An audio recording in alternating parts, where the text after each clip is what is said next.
to the Monday edition of the NBA Slate Starter Podcast. I'm Eric, joined with my buddy Ryan as we break down the 8-game Monday NBA DFS slate on DraftKings and FanDuel. This Sunday one it's been interesting to say the least. I think we might be getting double overtime with Philly and San Antonio. I know they're in one overtime right now, and yet Embiid still hasn't gotten there for me, which is tilting, but lots of big performances, especially by one, Marvin Bagley, and another, Buddy Hield, who I actually played today. We can all change at some point in our life. I'm choosing to change now. He was a good play. You were right all along. No, you weren't. But anywho, how are you doing, Ryan? Doing well. Just found out Ben Simmons just hit a tip-in game winner to knock out the chances of double OT. But I was knocked out right from the get-go. It's Trey Jones, Drew Eubanks, and Devin Vassell. Or Devin Vassell. I still don't know how to say his name correctly. And it doesn't matter because they all laid an egg and then some. As combined, I thought there was a chance for all three of those combined to put up north of 80 fantasy points. They combined to put up 40 fantasy points total. It was a disaster. It was more or less, it was 42. I think I'm doing that off the top of my head.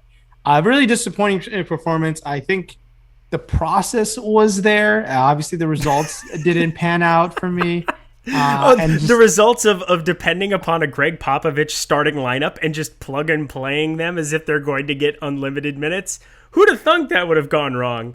Oh man, yeah, I was happy to be under on Drew Eubanks. That was a good thing. Everything else was bad. I was over on Gorgie Jang, which was enjoyable, but yeah, once Trey Jones got ruled in, I ended up having too much of him, and Devin Vassell I had too much because he ended up starting without Lonnie Walker next to him, and it just goes on and on. NBA DFS late season, can't beat it, my dude. But anyway, what you can't beat is this analysis here at Awesemo.com. That's why you need to get to that bottom bar and hit the like button and specifically the subscribe and notification bell. Subscribe button so you can watch whenever our content's up, and then the notification bell so you know when this is going live. We are sponsored today by MikeyKnifeFight.com. Head over there, try out some of the prop-based games that they have going. MMA, they had that this weekend. They have PGA stuff coming up for this week. NBA, MLB, all the usual suspects coming down the pipeline over at Monkey Knife Fight. Try out some of their prop-based games, multipliers based on how much money you put in and how much money you can win on the backside. I will probably try to throw a couple of golf bets out there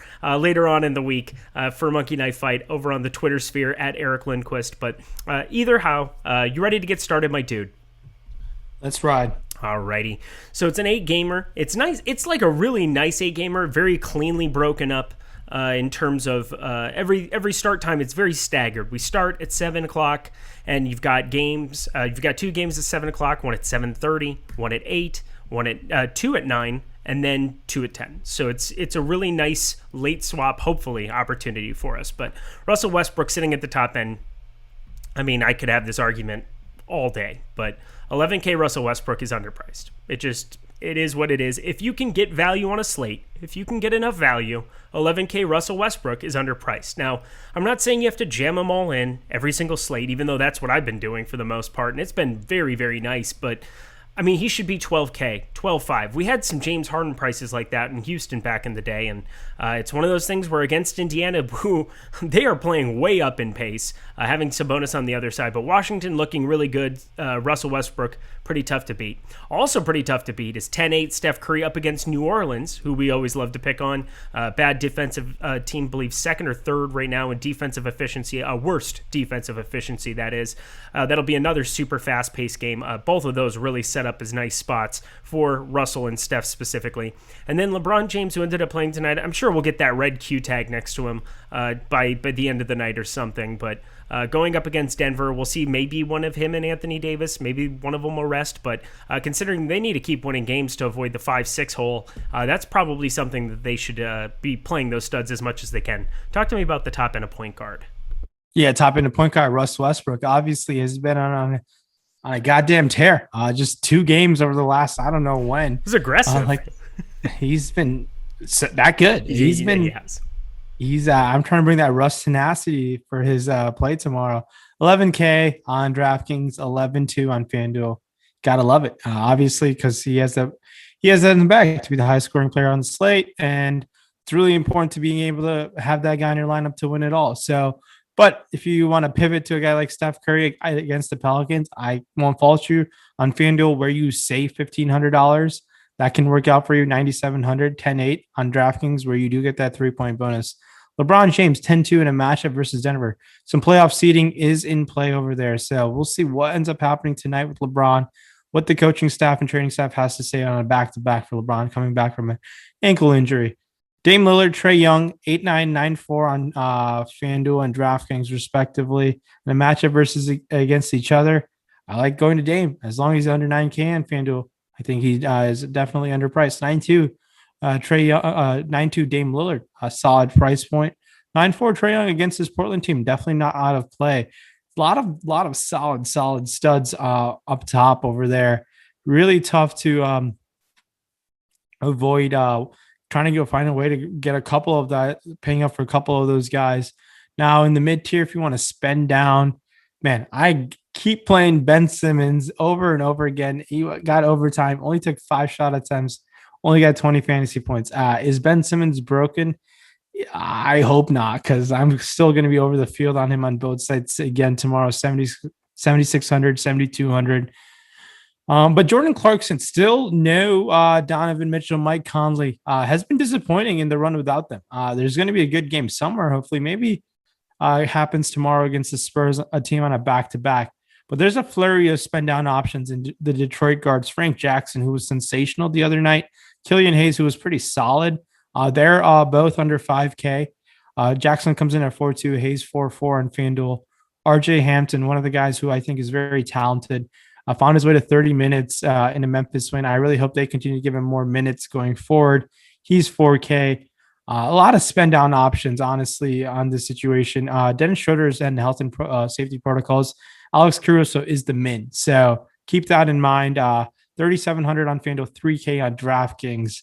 How do you feel about Caruso and all those other cheap guards that I just rallied off? Well, we both fired Showdown, so we know that he had like 7.5, I think, in his first rotation or something. He was great at 1K on a Showdown slate. I don't know how I feel about him on a full 8 gamer. I don't really know what the upside would be in that spot, but if you get it doesn't really matter if you get one of LeBron and AD off the floor. He's going to be starting more than likely again. He's somebody who's decent enough. If he's going to get low 20s minutes, he's 3,700. So why not? I would probably even argue maybe up against if Alex Caruso is going to be popular, Austin Rivers, 3,600. I would rather take that pivot on FanDuel, go cheaper for more guaranteed minutes, 26 minutes. A guy that can spark a shooting upside. We saw that against Toronto at least, got up to 21.2 on FanDuel over there. Like, not the most exciting play, neither of them are, but I think I would rather make that tournament pivot for 100 less if Caruso is going to be the popular one. I doubt Austin Rivers comes with much ownership, but what do you think about that? And then we'll move on. It's a fine pivot. It's a big enough slate where we need to pick and choose some of our value spots, so that's a solid option to consider as well. He has an upside in him if given the minutes, so no issues there. But it's a really interesting point guard slate because there are solid options at both in the bottom and the top. So going to be very interesting for roster construction how we can maneuver that around. Well, on DraftKings, luckily, Frank Jackson's over at shooting guard, which brings us over there. He's up to 4,700 there, though. Do you know how old Frank Jackson is? Yeah, I want to say he's 26. He's 22 years old. I saw that on the telecast the other night, and I almost fell off my chair because he's been around forever, it feels like. I think he was with New Orleans for like 2 or 3 years. We've been doing this NBA DFS thing for a while, and yeah, Frank Jackson being 22 years old, let that sit and marinate on you for a little bit because it did not make me feel very good. I am 11 years older than that cat, and he looks older than me. But anyway, top end of shooting guard over on FanDuel is where we got to jump to. Zach LaVine, he's got a GTD next to him here, so he says he's doubtful to return from health and safety protocols. He's been out since April 14th, which is kind of bonkers. Bradley Beal, 9,100 up against Indiana. Bradley Beal's just really, really expensive next to a dude like Russell Westbrook, who's doing everything right now for Washington, and they're winning games, so it's kind of the best of both worlds there. Donovan Mitchell continues to be out. DeMar DeRozan ended up getting rested, so he'll be full bore, but up to 8,900. Karis LeVert, 8,400. So we get Domantas Sabonis back. Brogdon will be, I'm assuming, back. He's got the game time decision next to him there. He's questionable for tomorrow, but if you don't get Brogdon, I think Karis LeVert's really the guy you want to be targeting on FanDuel. What say you about that? And then talk to me about the top end. Yeah, top end to shooting guard over in FanDuel. Bradley Beal, a great pivot if you don't want to play Russ. I'm going to keep saying that just because it can happen in one of these games and it's going to pay off massively for you. So, uh, I like going to him at 9,100 as a pure GPP option. Spinning down a guy like McCollum, get a matchup versus Atlanta. I prefer going to McCollum to Levert, saving $1,000, but in tournaments, you can go to him. DeMar DeRozan, 8,900, tad too expensive for my liking. I think I like those other guards I mentioned. Jordan Clarkson got to have one of these games at some point, right? I mean, it's got to happen at some point for him without these guys. Maybe he was just a flash in the pan early in the season, just taking all those shot attempts and producing. But his shot attempts, mid to high teens, it's definitely in favor of him. Trying to find a way to pay out that price tag in a matchup versus San Antonio. Will be on a back to back. But Andrew Wiggins is questionable tomorrow against the Pelicans. He has tournament winning upside when given the chance. You like that he plays a ton of minutes, so Wiggins isn't terrible. Josh Jackson, 5,200, was very disappointing the last time out, but Detroit's going to be shorthanded yet again. He played 35 minutes, only went 2 of 10 from the field. You would like him to take some more shot attempts. Don't mind Josh Jackson. If you want to pivot off him, Dylan Brooks. I like going to Dylan Brooks over Dwayne Bacon. I hate rostering Dwayne Bacon, so can't do that tomorrow. PJ Dozier continues to get minutes. He took 15 shot attempts, only had 19 and a half fantasy points, unfortunately. You would like him to be more effective on the fantasy end in terms of fantasy purposes, obviously. 48,500 on FanDuel, so it's okay price tag, nothing too exciting. Other guys you want to spend down, it is tough really to spend down on the shooting guard spot. Really disappointing. Maybe DeAnthony Melton if we get news on Grayson Allen, $4,100, him or Desmond Bain. And Hamidou Diallo, if he were to play, I think he's a tournament option as well, just because of the shorthanded team. We've seen him play up to 28 minutes last time, so which is pretty solid. So no issues going to Hamidou Diallo. Over there on DraftKings, up top, we have Beal, 9,500. Obviously, talked about him, how he's a great pivot off of Westbrook if you're not interested. Everyone else in this top end range, I think Karis LeVert, 8,600 seems a tad too expensive. McCollum, 8,100. I don't mind it. Shooting guard, if you want to spend down, obviously Caruso has shooting guard eligibility, like we mentioned. Facundo Campazzo, 4,600. I like that he's playing quite a bit of minutes now, 30 plus minutes. He's kind of a very boomer busty type of play in the sense like he'll get like fantasy points in the teens, and he can go all the way up to 40 in the mid 40s. So definitely someone I think taking some chances on 4,600. I know it's a much more difficult Lakers defense matchup, but I don't mind him as a tournament option. Frank Jackson, I think, is too expensive at 4,700. I think we can shy away after a kind of a career performance from him. It was pretty impressive. 25 points. That's up there in terms of career high from him, I believe. Nope. I think he's gone 31 in the past. So Frank Jackson, 4,700, seems a tad too expensive. How do you feel about shooting guard spot? And do you like going to Ingles or Clarkson tomorrow? You think one of those guys can pay off for us? I mean, they definitely could. If you told me Clarkson went out and made, or put up 30 real points, put up 45 fantasy points, I wouldn't be shocked. But I think the ownership will continue to be there at only $200 more, 6,500 over on FanDuel. I don't think that's enough of an increase to really get people to go crazy off of him there. 7,300 is definitely going to scare off some people, I think, over on DraftKings, but that kind of is what it is. Going down a little bit further here, 3,700, Emmanuel Quickly. So he played 23 minutes today, put up 13 points, 4 assists, a steal, 2 rebounds, did decent enough there. Under 4K, if we need some savings on something. If Alec Burks continues to be out here, he ended up sitting kind of unexpectedly there. I jammed a little bit of Emmanuel Quickly on both sites. I think going to him there and then 4K at FanDuel, makes for a good pivot off of some of the other plays. We'll see what the ownership's at. I don't want to play him if he's popular whatsoever, but under 4K definitely has upside to get there in 20 minutes. I'm 3 for 5 from 3 tonight. So just a player that I think Tibbs is starting to give a little bit more run to. I know they blew out Houston, but I think he was going to play around mid-20s minutes no matter what. Anybody else for you? No, I think that rounds out the shooting guard spot. Ready to move on to the small forward. Let's do it. Top end is small forward. LeBron James, we talked about a little bit, going up against Denver, 10-2 over on DraftKings. Bradley Beal, shooting guard, small forward eligible, 9,500. Michael Porter Jr., good lord. Your guy is very, very good at basketball. 25, 7, and 5 last time out, 42.25. That's not going to really pay off 8,400, but we've seen some crazy upside of 59. That's sitting in the box score 5 games ago. Definitely can get there, and a tough Lakers defense, but I don't know. At 1%, 2%, like, I don't know what Michael Porter Jr.'s ownership is going to be, but I guarantee you it's going to be under 10% at that price tag. I bet you have a little bit, if I'm guessing correctly. Just like I will have a lot of Brandon Ingram at 8,200 going up against Golden State. Talk to me about the top end of small forward. Yeah. So as much as I love Michael Porter Jr., it'd be really tough for me not to go to Brandon Ingram over him tomorrow, especially Porter Jr. taking on the Lakers, potentially a LeBron matchup. Porter Jr., I love him. There's no denying that. He's a transcendent offensive talent, in my opinion. So but in terms of DFS tomorrow, Brandon Ingram, $7,400 on FanDuel. That is a tough price to ignore. Really like going to him at that price tag and spending up for LeBron James. If you were to play, can't fall to this Lakers team needs to win some games. If they keep losing, the playing game for LeBron James does not sound anything fun for him. So I think LeBron James, 9,800, 10-2 makes her a fine spend up option. Will be low owned, in my opinion, just because of the situation, other studs that we talked about in the slate. But Brandon Ingram, I love spending down to him, 8,200, 7,400, like I mentioned.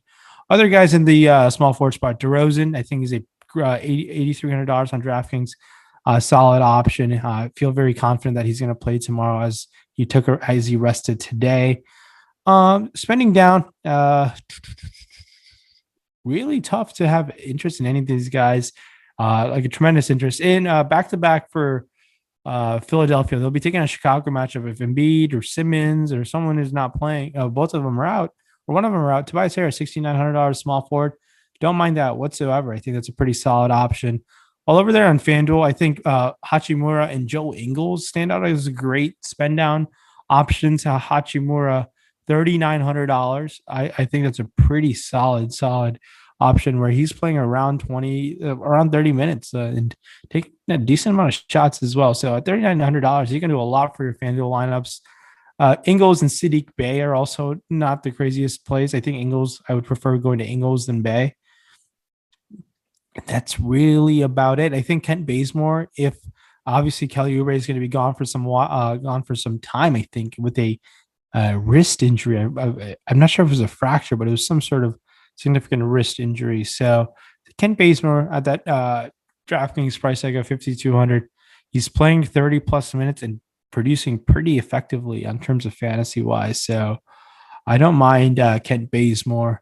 That's really about it on the DraftKings and FanDuel small forwards. That's how things stand right now. Yeah, I'll throw a couple of guys in. Patrick Williams, 3,800. Danny Green, 3,700. Neither are that appealing options per minute, but playing lots of minutes. Patrick Williams got up to 33 and 35 the last two.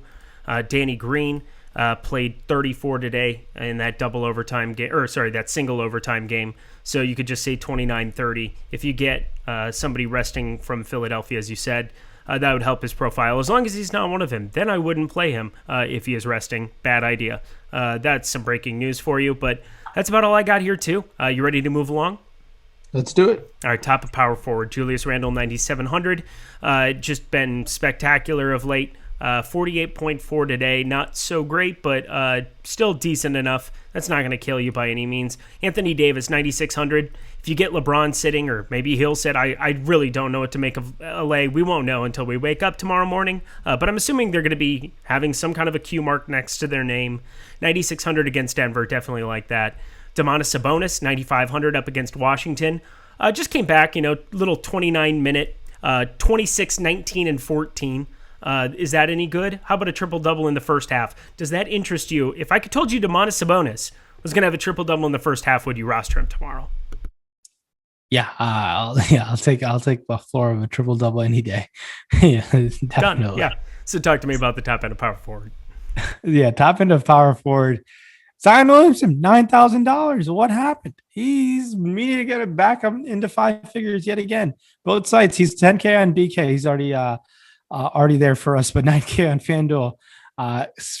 Fantastic. All he did was matchup. go completely nuts last game too. It's like, what in the world? But thank you.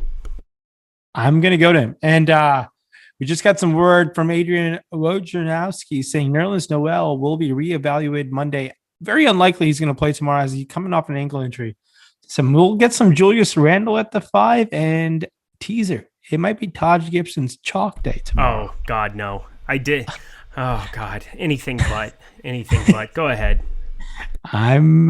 He played 32 minutes today. You think Tibbs is not going to roll out his boy, Taj Gibson? He is. For 48 he showed minutes? no desire to play Obi Toppin. So, yeah, that's... Oh, boy. What a slate tomorrow. Go ahead. Taj Gibson. So Taj Gibson. I just can't get past. How many times can you say Taj Gibson in 5 minutes? Go ahead. Taj Gibson. He's going to be owned so much tomorrow. I know. I hate tomorrow now. I just hate it. Go ahead. Please say something. I will be spending up for Anthony Davis if he's playing tomorrow. Obviously, it would help if LeBron isn't there, but don't mind it if LeBron does play for AD. I've just been playing Anthony Davis nonstop, so I think he's a fine option. Draymond Green, obviously, triple-double upside, 7,400, 7K matchup against New Orleans. I like that quite a bit. We'll see what the situation in Chicago is. If there's no Vooch, Thaddeus Young might become a solid option as well. Mo Wagner is now priced up $4,600 on DraftKings, while on FanDuel, he's priced up to $4,900. That seems a tad too expensive for my liking. Davis Bertans, $3,600. He needs to play. He's playing enough minutes for him to find a way to get hot from the outside. He's just not taking enough shots. So that's tough. And now, Aaron Gordon needs to turn things up in terms of fantasy wise. His price has fallen all the way down to 4,300 and 5,100 on DraftKings. I'll be taking some chances there. I know it's a tough Lakers matchup, but Aaron Gordon's going to have an upside game at some point. I think Robert Covington, $4,700. FanDuel, that's pretty solid. He played 30 plus minutes today. He needs those peripherals to pay off. But yeah, all the way in the bottom, Taj Gibson is going to be a value play. $3,100 on DraftKings. I'm just like startled. I can't can't think about playing Taj Gibson tomorrow, but we might need to. He's probably going to be the highest owned player on the slate, right? Isn't that kind of what it is? Like, what else are they going to do? I mean, they have other center bodies. I think, do they have Norvell Pell on the Knicks? They did get Norvell Pell. No, they did not. Yeah, they did. They did get Norvell Pell. He played all of 0 minutes. Played 1 minute the game before. Pell played 5 minutes today. There we go. Found it. Knox played 5 minutes. I mean, that would have just been blowout run for both of them, though. You got to assume Obi Toppin got up to 17 minutes. I want to throw that out there. Yeah, Obi Toppin playing 17 minutes. You want him to play a bit more than that. There's centers left outside of Noel on this team. Obviously, Mitchell Robinson's been gone for some time. Norvell Pell, Taj Gibson, if you want to call him a center. And then they have a guy named Simisola Shitu. Don't roster him. Don't do that. Yeah, oh my God. Simisola Shitu. His name. God, I hope he starts so we all have to say his name. He's not in the player pool on either site, so it doesn't matter. He's not? He's not on the player pool. I'm looking. Wow, that's disappointing. That's super disappointing. He's a 6'10" center out of Canada, and man, that's disappointing. I wish we could have played some Shimmy Shola. Anyway, in news of players that we might actually play, or I don't know, just anything else, Sekou Doumbouya, 3,400 on DraftKings. Actually been playing surprisingly large amount of minutes, 29 and 27 the last 2 times out. Hasn't gone crazy, 18 and 16.75, but I don't know what value is going to exist. I'm hoping that it looks a lot better than whatever that is, but throwing it out there. Yeah, that's about all I got. This center thing also for Vooch. We'll see if Vooch ends up playing or not, but I think that really matters in terms of the in terms of the power forward position, especially over on FanDuel, where you get both of Thaddeus Young, all three of Thaddeus Young, Daniel Tice, and Lauri Markkanen, all there at the power forward position. I think they all become very popular and viable plays. Should you get Vooch sitting, and especially if you get like Embiid resting or something on this back-to-back, but letting that be known. What do you think about them? And then we'll move on to center. Yeah, so that's going to be pretty important news if we get that for Vooch. If you were to be out, Daniel Tice becomes a nice play, $4,600. Don't mind going to him. I do think in a matchup versus Embiid potentially or Howard, he's going to be required to play quite a few minutes. But Sekou Doumbouya, someone who I was played in quite a bit the other night. He took 10 shot attempts. I like that at that salary, so don't mind that. And I think Tyler Cook also found a way to 22 minutes or so. I expect him to mainly play the backup center minutes as Stewart, so he might be over-owned based off his last performance. And obviously, Detroit got blown out by Charlotte. So I think he got a contract today too. I think they signed him.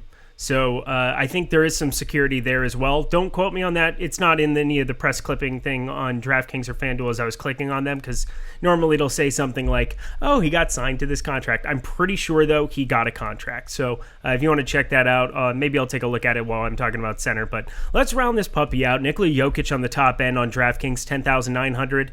Joel Embiid, 10,600 up against Chicago.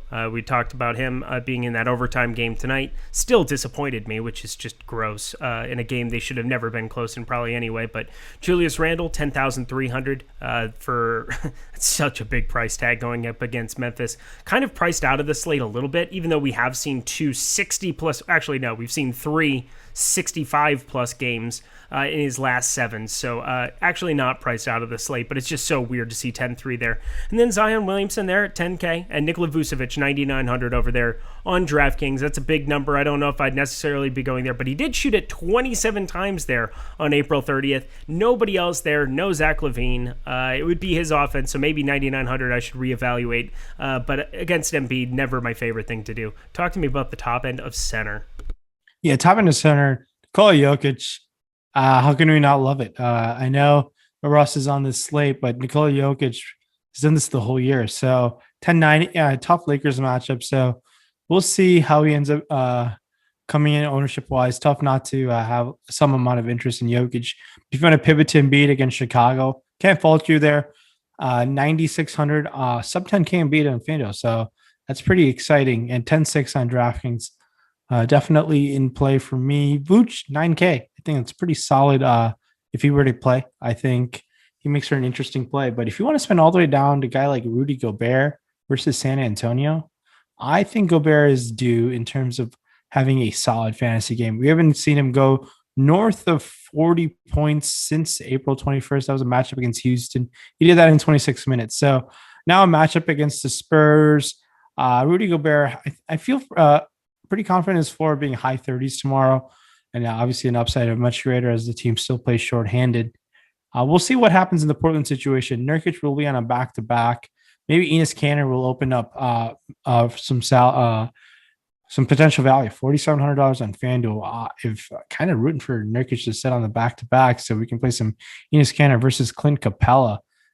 So I don't mind going to Kanter if he were to be in play and starting 4,600 on DraftKings. But other guys on the center spot tomorrow, Anthony Davis obviously has center eligibility. We'll see what happens with that Vooch situation. 9,900 on DraftKings.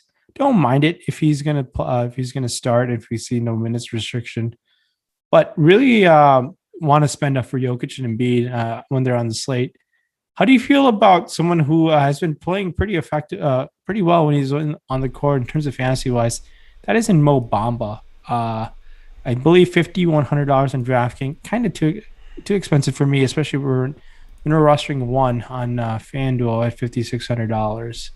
How do you feel about Mo Bamba? I'll still take some shots, even at 5,100 there. In these low 20s minutes, which is basically kind of where he's getting capped out at, it's difficult to want to click the button. But you get Chuma Okeke out as well. I think that definitely helps a little bit. They were in a close game against Memphis, ended up winning that on that Cole Anthony jumper, and then he's just talking mad game, even though he plays for Orlando. But good for him. He knocked down a great shot. But Mo Bamba, 5,100. Happy to take some shots there. Also, 5,900 Wendell Carter Jr. Don't scoff at that either. I know he's been really bad the last two, but there's got to be a mid-30s, high 30s upside minimum there. And we saw a 47-pointer recently too. But Mo Bamba, just the significantly better fantasy point per minute guy. If Wendell Carter gets in any kind of foul trouble and he gets to 26 minutes, you're probably going to want him in your lineups. If you want to talk about somebody that's also been just insane on a per minute rate lately, Dwight Howard is at 4,300. I don't think on FanDuel, where you can only play one, really matters, but he's 4,300.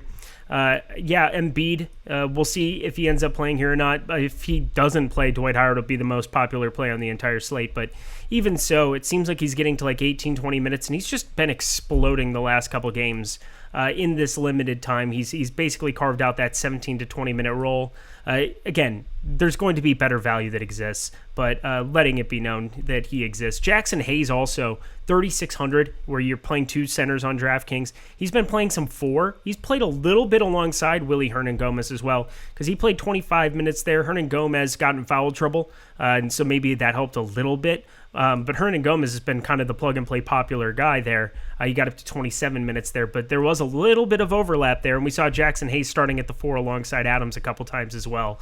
So maybe a low-owned piece of salary relief, but I assume we'll have better value by tomorrow afternoon. Anybody else on the bottom end stick out to you before we close it out?